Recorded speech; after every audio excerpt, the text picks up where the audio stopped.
So hey guys, we are going to make a reflection effect using Youcut.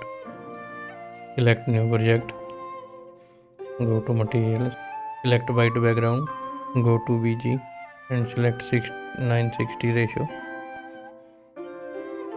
Duration is 21.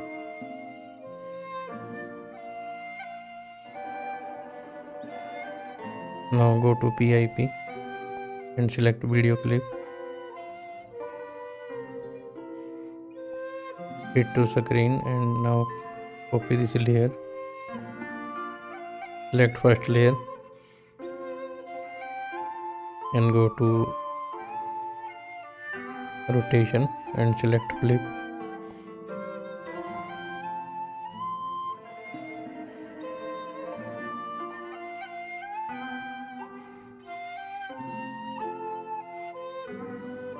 Go to mask,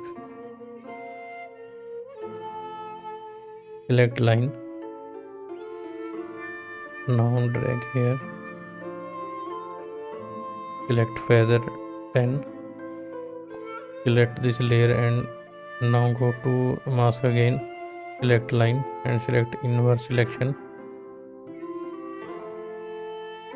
Feather is 15. Now this is a final result. If you like this video, please like and subscribe my channel.